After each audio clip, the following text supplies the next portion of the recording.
He spent half a decade telling everyone he was going to buy an apartment. I spent that same time saving in silence. When I actually bought it, he said I owed him half for having the idea first. A story about dreams, discipline, and the distance between talking and doing. I want to be honest about something before I start. I don't hate my brother. I've never hated my brother. What I feel is harder to name, something closer to grief, maybe, or the particular exhaustion that comes from watching someone you love run in circles for years and then blame you for the running. This is a story about an apartment. But it's also a story about two different relationships with the concept of doing something. My brother is 31. I'm 28. We grew up in the same house, heard the same advice from the same parents, sat at the same Sunday dinners where my father talked about property, savings, the compounding logic of owning versus renting. We both nodded. We both agreed. We were both smart enough to understand the argument. Then we went and lived completely different versions of what we understood. He talked. I saved. And when I finally bought the apartment 6 months ago, the one I'd been quietly working toward for 6 years, he looked at me across a bar table and told me I had stolen his dream. Part 1. The architecture of a dream that never left the ground. Let me describe my brother's vision, because it was genuinely impressive in its detail. For at least 5 years, probably closer to 6 if I'm honest, he had been building what I can only call a theoretical real estate empire, constructed entirely from conversation. He identified the neighborhood. Not our neighborhood in some vague sense, specifically this neighborhood, this pocket of the city where we grew up, where the streets are wide and tree-lined and the prices haven't fully caught up to the adjacent zip codes yet. He spotted it before a lot of people did. He would point out buildings on walks and say things like, "That one. That's the kind of property that appreciates." He wasn't wrong. His eye was good. His analysis, delivered at family dinners and over coffee and in texts that arrived unprompted at odd hours, was often sharp. He had spreadsheets. Or he talked about spreadsheets. He calculated down payment requirements. He compared interest rates. He researched buildings' HOA fees, neighborhood walkability scores, school district ratings, even though neither of us had children. He consumed real estate content, podcasts, YouTube videos, subreddits. He knew terminology that I had to look up later: cap rates, price-to-rent ratios, assessed versus market value. When people at parties asked about buying property, they often ended up in long conversations with my brother, who had so much information to offer. What he didn't have, what he never had, not once, not in any of those 5 or 6 years, was a dedicated savings account with money in it specifically for a down payment. I know this because he told me, in a different context, a different conversation, when he was being generous and self-aware, "I know I should be saving more. I'm working on it." He said this regularly. He said it the year he bought a new car, financing it, of course, because he traded in his previous car and still owed more than it was worth. He said it the year he took 2 vacations, one to a beach in the south and one, improbably, to Lisbon. He said it when he moved from his shared apartment into a nicer solo place because he was done with roommates. He said it as punctuation to conversations that were otherwise about restaurants he'd tried and concerts he'd attended and gadgets he'd bought. He wasn't a bad person. He wasn't irresponsible in the way people sometimes use that word as a synonym for reckless or careless. He was responsible about his payments, always paid on time, good credit score, never missed a bill. He just organized his money around present comfort, and the future he described so vividly at dinner stayed exactly where descriptions live, in the future. Meanwhile, I was making different choices. I started saving seriously at 22, right out of college. Not because I was more virtuous than my brother or better at abstract reasoning. We had the same upbringing, the same models, the same advice. I started because something about hearing my father talk about property value and security made it feel urgent to me in a way it apparently didn't to my brother. Like a door that might close. The first years were $500 a month, set aside the day my paycheck hit, moved to a separate account I made deliberately inconvenient to access. No debit card attached. Transfers took 2 business days. I wanted friction between my impulses and my savings. I lived with roommates until I was 26. 3 years longer than my brother lasted. 3 years of compromised privacy and occasional passive aggression about dishwashing and thermostat settings. I drove a car I bought for $3,200 cash from a coworker's neighbor, a reliable enough sedan with a check engine light that turned out to be a faulty sensor, which I got diagnosed and then ignored for 4 years because the car ran fine. My brother would have been embarrassed by that car. I wasn't proud of it, exactly, but I understood what it was funding. I said no to things. Not dramatically, not self-righteously, just quietly and consistently. I didn't do the group trips to Nashville or the beach houses rented by 12 people for long weekends. I packed lunch when my coworkers went to the food hall near our office that charged $17 for a bowl of grains and protein. I found a barbershop that charged $18 instead of the $45 place everyone else liked. I know how these choices sound, and I know they sound like sacrifice because they were. But they were choices, not circumstances. My salary wasn't dramatically different from my brother's. Our lives were differently organized. By the time I was 27, I was putting away $900 a month, plus the accumulated interest on 6 years of saving, plus a chunk from a work bonus I declined to spend on a trip I was invited on and instead moved quietly into the account. I had enough. The apartment cost $143,000. In our neighborhood, the neighborhood my brother had been identifying and analyzing and discussing for years. Small, second floor, good light, original hardwood floors under some carpet I planned to rip up. Solid building with a healthy reserve fund. My offer was accepted on the third day of listing. I went through underwriting. I signed papers. I got keys. I told the family at Sunday dinner. My parents were proud, the particular pride of people who gave advice that was actually taken, which doesn't happen as often as advice givers hope. Aunts and uncles asked questions about the building, the process, how I'd managed. My brother sat through most of it quietly, mentioned he had a headache, and left about 40 minutes earlier than usual. I should have understood then what was coming. I didn't. Part 2. The grievance, delivered with conviction. 2 weeks later, my brother texted me, "Can we meet up? Want to talk about something?" His choice of venue, a bar rather than a coffee shop or one of our parents' houses, told me this was a conversation he decided to lubricate. I drove over and found him already there with a drink in front of him. He looked uncomfortable in the specific way of someone who has been rehearsing something and is now confronting the actual performance of it. "I've been thinking about your apartment," he said. "And honestly, I'm hurt. That was my plan. My idea. I've been talking about buying in that neighborhood for 5 years. You knew that. And you just took it. Went behind my back and stole my dream." I remember the exact physical sensation of hearing that. Not anger, not yet. Something more like vertigo. A brief suspicion that I had misheard. "You feel like I stole your dream," I repeated, carefully, "by buying an apartment. Not just any apartment. In that neighborhood. I identified that neighborhood.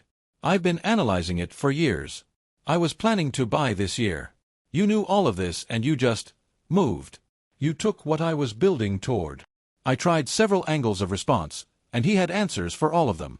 When I pointed out that he could still buy an apartment, he said the timing was wrong now because I'd beaten him to it, as if our family could only produce one apartment owner and I'd claimed the slot.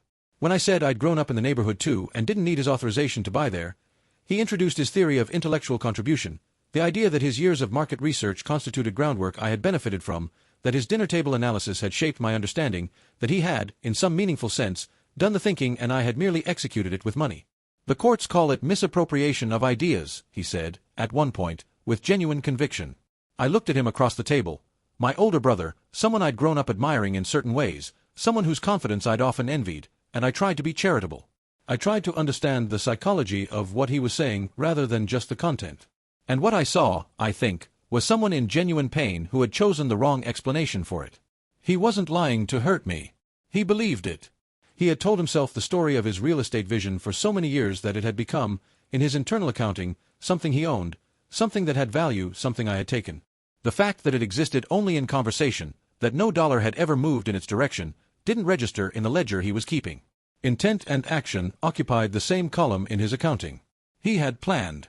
Therefore he had done. Therefore I had taken something. "You're saying I owe you half my apartment," I said. "Because you talked about buying one first. I'm saying you benefited from my vision. My research. I did the intellectual work. You had the cash. Together, in a way, we produced this outcome. And I'm entitled to recognize my contribution." Part 3. Examining the logic until it breaks. He took his case to the family. This was, I think, partly strategic and partly because he genuinely needed the validation of having others agree with him, needed to hear that his version of events made sense. My mother, to her credit, tried to be diplomatic. She suggested that I might acknowledge his influence as a gesture of goodwill. "Your brother does feel hurt," she told me. "Maybe if you just—" "He didn't influence me," I said. "I grew up in that neighborhood too. We heard the same advice from the same father. I started saving 6 years ago. He knows that. He knows I've been saving. He's watched me skip things he invited me to because I was saving. I didn't learn the value of that neighborhood from his dinner table analysis. I learned it from living there. My father was more direct. He called my brother's grievance what it was, a pattern. Your brother has been planning things his whole life, he told me, not unkindly, because he loves my brother. He planned to get fit. Still planning. He planned to get a different certification for work. Still planning. He planned to learn a language. Still planning. The apartment was another plan. You can't claim the outcome of a plan you never executed. That's not how anything works. I arranged a second meeting with my brother, because I wanted to understand something specific. If the positions were reversed, I said. If you'd saved, you'd sacrificed, you'd done what I did, and you'd bought the apartment. Would you have given me half because I'd also mentioned wanting to buy in that neighborhood? He hesitated. Genuinely hesitated. And in that hesitation was the entire truth of what he actually believed. That's different, he said finally. I had the original vision. So the sharing principle only applies when you didn't do the work but want the outcome. He didn't have an answer for that. He retreated to emotion instead, said that I was being cold, clinical, that family wasn't supposed to be transactional, that he'd expected more from me. I understood what was happening. The logical argument had collapsed, so he was moving to the moral one. The logic said his claim was groundless. So logic had to go. I laid out the numbers for him. Not to humiliate him, genuinely, because I thought they might clarify something. I saved $900 a month for 6 years. That's $64,800 in direct contributions, before interest. His car payment was $600 a month, every month, 4 years, and before this car, another car with similar payments. His rent for his solo apartment was $1,400 a month, versus the $700 I paid for my share of a house with roommates. His vacations cost him roughly $3,000 to $5,000 a year. Not extravagant vacations, normal ones. Ones that any person might take. But ones I didn't take. I'm not saying you were wrong to take vacations, I told him. I'm saying those were choices. Mine were too. You chose present comfort. I chose future security. Those aren't randomly distributed outcomes. They're the direct results of different priorities. The apartment is my priority materialized. Your rental and your car and your trips are your priorities materialized. We both got what we chose. So I'm supposed to have lived miserably, he said. I'm not saying that either. I didn't live miserably. I lived differently. You enjoyed your 20s in ways I didn't. I'm enjoying my apartment in ways you're not. We both got what we prioritized. I just don't understand why my priorities should be split with you when yours weren't split with me. He delivered his ultimatum at the end of that conversation. Acknowledge his contribution, put him on the deed, give him 25%, something formal, or he was done with me. I'd be the brother who built his success on stolen vision, who couldn't have succeeded without someone else's groundwork but pretended he did it alone.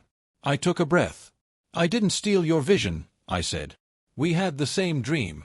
You chose to keep it a dream. I chose to do the work to make it real. Those aren't equivalent choices. My apartment is the outcome of my choices. Not yours. Keep the talk. I'll keep the apartment. He followed through. Stopped speaking to me. Went to extended family with his version, which had a kind of internal coherence if you accepted its premises, and some family members, wanting to remain neutral, treated it as genuinely controversial. I became a figure of mild family drama, the brother who was maybe too hard, maybe too selfish, maybe should have found some way to honor what his brother had envisioned. Update 1. The year of silence and shelves. The following months were strange. I painted walls in my apartment. I ripped up the carpet and found the hardwood underneath, better than I'd hoped, just needing some sanding and refinishing. I built furniture from flat packs, learned things about power tools, started to understand the particular satisfaction of a space that is entirely and irreversibly yours. I heard about my brother through family. Still renting, he'd actually moved to a slightly more expensive apartment, which surprised no one. Still with car payments. Still planning to buy, according to our mother, who gave me these updates with a kind of careful neutrality that suggested she didn't know what to do with the situation either. Still analyzing the market. Still with the spreadsheets, apparently, though now the spreadsheets tracked a neighborhood 2 miles from mine, because, my father told me with a slightly pained expression, my brother felt like my neighborhood was compromised for him. The vision had moved. The talk continued. The savings did not begin. Family gatherings when we both attended were exactly as awkward as you'd expect. We navigated them with the practiced avoidance of people who have decided not to have the fight in public. We spoke when addressed. We were civil. We were not brothers. I kept building the apartment into a home. I hung things on walls. I learned which light was best at which time of day and arranged furniture accordingly. I found a farmer's market 3 blocks away that became a Saturday ritual. Small things, the texture of actual inhabitation. The apartment wasn't just an investment. It was a place. My place. Update 2. The extended family weighs in. About 4 months into the estrangement, one of my uncles, my father's brother, someone with a long history of plain speaking, called me unprompted. "I heard your brother's version of things," he said, "and I've been thinking about it." I waited. Did he ever loan you money for this apartment? No. Did he do research you couldn't have done yourself? No. Did he sacrifice anything for you to be able to buy it? No. So what exactly did he contribute, according to him? He talked about wanting to buy an apartment in that neighborhood before I did. He believes that talking about something creates a kind of ownership over it. Silence on the line. Then, "I've known your brother his whole life. He's been talking about things since he was 12 years old. He talked about being an engineer, about learning guitar, about building a business, about getting into shape, about traveling for a year. He's a wonderful talker." A pause. "You did the right thing. You saved your money and you bought a home. Nobody gets half of someone else's home for having conversations." It helped more than I expected. Not because I needed external validation of something I already knew was right, but because the loneliness of being cast as the story's villain has a weight to it, and someone who'd watched both of us from the outside naming the situation clearly was a kind of ballast. The broader family, I understood, had quietly sorted itself. Most people, when pressed to actually examine the logic, couldn't sustain the position that talking about buying a property entitles you to half of someone else's.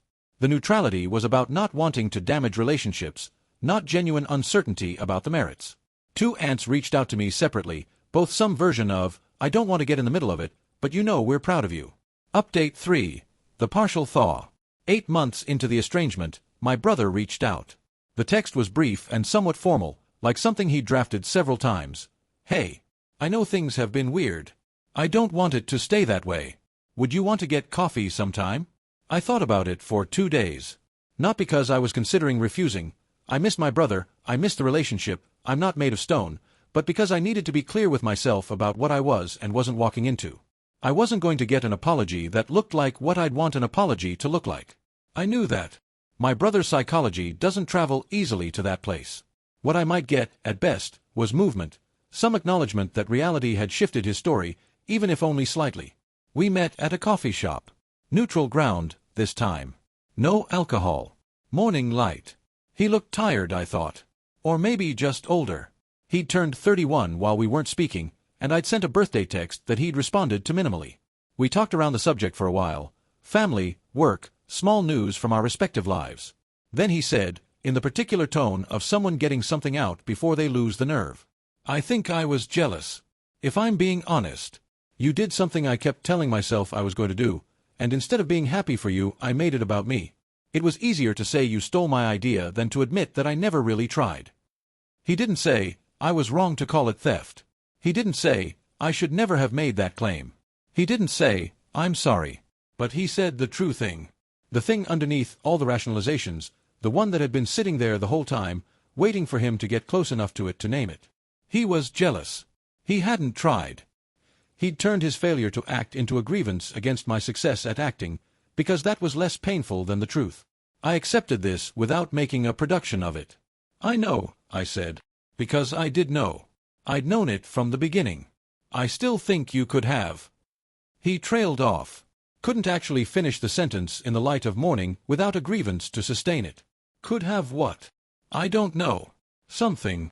"There was nothing to do," I said, not unkindly. "I bought an apartment with my savings. You're my brother and I love you. But there's no version of that situation where I owe you part of something I worked for and you didn't. That's not what family means." He nodded slowly. Not full agreement, not the clean acknowledgement I might have wanted. But something. Update 4. The apartment, inhabited. A year has passed since I bought the place. 7 months since my brother and I resumed something resembling our normal relationship, not fully repaired, not the easy warmth of before the conflict, but functional. Honest, even in a new way, as if the collision had removed a layer of polite fictions we'd both been maintaining about how similar we were, how equivalently we were moving through life. He visited the apartment recently. First time.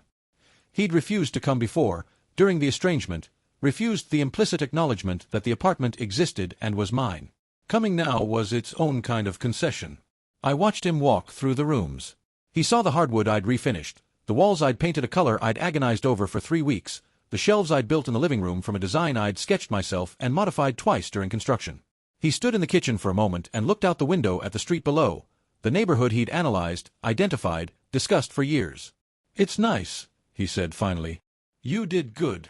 Not, "I'm sorry I said you stole something you built." Not, "I was wrong." Just the acknowledgement.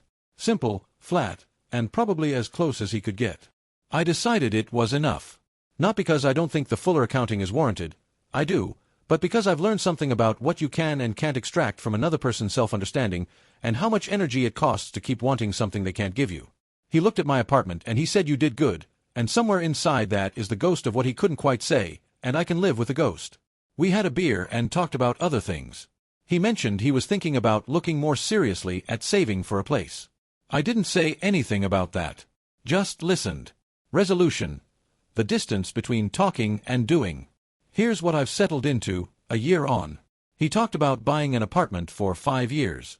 Analyzed the market. Identified buildings. Made spreadsheets or talked about making spreadsheets. Never saved a single dedicated dollar. Then when I actually bought one, he claimed I stole his idea, as if talking about something creates ownership of it. As if the mouth has property rights the hands don't earn. I saved $900 a month while he spent $600 a month on car payments I couldn't afford. I lived with roommates while he had his own nice apartment. I drove a beater I was mildly embarrassed by while he upgraded every 3 years. I packed lunches while he ate out. I stayed home while he took vacations I was invited on and declined. Then he wanted half my apartment because he'd had the idea first.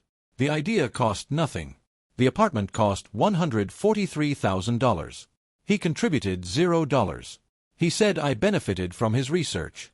His research was talking at dinner about neighborhood price trends and pointing at buildings. That's not intellectual property, that's conversation. You can't copyright an observation about a neighborhood that both of us grew up in. I didn't need his permission to buy there. I needed $40,000 for a down payment, which I saved while he spent. When I asked if he'd have shared with me if our positions were reversed, if he'd done the saving and sacrifice and I'd only talked, he hesitated. Of course he would have said he earned it himself. The sharing principle only travels in one direction, toward the person who didn't do the work.